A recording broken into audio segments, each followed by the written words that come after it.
Well, good morning, anybody who's paying attention to our Mid-Georgia House Buyers blog and video blog posts. We are going to talk a little bit this morning about how to sell your house during the holidays or around the holidays. Today's date is January the 4th, and a lot of people who are interested in selling a house do it during the winter for various reasons, but for whatever the reason you might be interested in selling your house, it is a good time to sell your house, and I'll tell you a couple of reasons why. I'll tell you one reason why. That's definitely there. A lot of times PCSs for military bases, which is a permanent change of station, will happen during the winter. And then also frequently, many people who are saving up for a down payment on the house know that that down payment is going to be bolstered a little bit or get a little bit of a pad when they get their tax returns back and they have a few thousand extra dollars that they can use toward their down payment. So that's another reason that selling your house during the wintertime can be good. You're going to have a slightly larger pool of buyers that can afford to build up enough down payment to qualify for a slightly better loan. So if you're going to sell your house during the holidays or around the holidays or the wintertime, just be aware that some people have a reason for moving during the holidays. You know, like I mentioned before, the PCS. Other people might have reasons that they're moving between school semesters. You know, if you have a unit that's near a college or a university or something like that. Tenants and or buyers may be wanting to move. You know, a family may be buying a rental unit so their son or daughter can go to school and have a place to live while they're in school. So that's one reason that people would be moving during the wintertime or during around those holidays. So if you're going to sell during the holidays, I've got about 5 tips that I wanted to give to you to sell during the holidays. The first one is when you're inviting people into your home to look at it, to buy it, do your best to make it warm and inviting and homey. So when I say warm, inviting, and homey, I mean literally make it warm. Make it so that it's not freezing cold. You know, especially if you're in Chicago right now where my sister is, it's 19 degrees below zero, or it was 19 degrees below zero. So you want to make your home warm. So when they walk in from the outside, they should feel better than they did outside. Inviting, you want to make it so that the floor plan from the front door to the major areas of your home that you want to showcase actually flows and gets those people walking through your home in the direction and looking in the direction that you want them to look to showcase the better areas of your home. For many people, especially those of us that have open floor plans, and we modified a house, the 1970s brick ranch, to have a very open floor plan.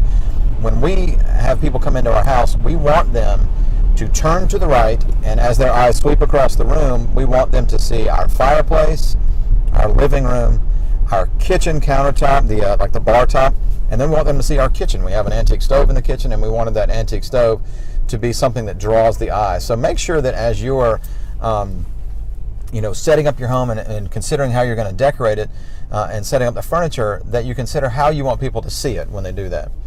And speaking of decorating, you really should consider hiring a pro decorator to come and do some decorations for your home. They can really bring out the best in the colors in your walls and the layout of your furniture and the fabrics in your furniture. They do a very good job, if you find a good one, of pulling your rooms together with very simple, not overdone pieces. And in my experience, they are very affordable. We've had a good family friend of ours. Her name is Faith Rigdon, and I'll put some of her info in our show notes here, so you can contact her. She's very affordable, and you can give her a budget and say, I want to spend this much on the decorations, and somebody like that can go and they can bring out the best in your home for a defined budget, and I think you'll be very pleased with that result. And what it translates to is a house that the buyers stay longer because they feel welcome in the house, they feel like it's well done, they feel like it's well appointed, they're comfortable in the house, and if they're staying longer, the chances are they're going to submit an offer and buy the house. So that's another kind of just tidbit there, is that the longer you can make someone stay in your house when they're viewing it, the better off you are in terms of selling it. So again, in terms of decorating, if you're not going to hire a pro decorator, and even if you are, make sure that you're not putting out every decoration you own. Many people way overdo it on decorations, especially around the holidays. But don't overdo it on the decorations. Just a little bit goes a long way when it comes to decorating. Finally, curb appeal. Well, sorry, not finally, but one of the other things I wanted to mention was curb appeal. Most people think curb appeal, they think spring and flowers and azaleas blooming. They think about having the trees nice and pruned and the hedges nice and done and everything's green and blooming. From the spring all the way to the fall, you can have a very well-groomed yard. But most people kind of hang it up, or phone it in during the winter holidays. And it's still important, especially if you're going to be showing your house, to make sure that your home has curb appeal. We just talked to a landscaper this week about a house that we are selling, that we bought. And the reason we're calling them is because, after fall, all the leaves are off and in the yard, and we still have hedges that need to be trimmed. So we're going to get them to come in, limb up the limbs on the trees. If you've got trees around your home, what you want to do is limb them up so that from the curb, your potential buyers can actually see your house. You really don't want things covered up by limbs or trees or anything like that. You want them to be able to see you, see your house. So trim the hedges, limb up the trees so you can see the house, and rake up the leaves so that they see more. It's better to see brown grass on a yard than brown leaves. So you want to spend some time or spend a little bit of money, to hire a landscaper and have them come up and give your yard just a little bit of TLC. Even if it's just $100, it'll go a long way. And then finally, consider who's going to be moving into your house in that neighborhood. Look at your neighbors and what kind of neighbors do you have, and also look at your own circumstances. Are you moving because you're moving for a job? You want to try to find somebody else who's relocating for a job, and so target those people that are potential buyers for your neighborhood and for your home and for the time frame of year that you're selling your house. Of course, if you're in the military, you want to be advertising like crazy on military by owner. If you're not in the military, but you're moving in the middle of a job relocation, you want to advertise in the job newspapers and the relocation type papers, not papers, but the advertisements that go along with those types of moves. So consider who your end buyer is. Again, finally look at your neighbors around you. Where do they shop? What do they do? What kind of people are they? Advertise with them. Let them know that you're selling your house other than just putting a sign in the yard. Ask them. Go knock on their doors, and hopefully by now you've met your neighbors if now you're finally moving. Tell them, hey, I'm selling my house. Do you know anyone who might be interested? I'd be glad to talk to them. Could you post a flyer at your office or at your place of work?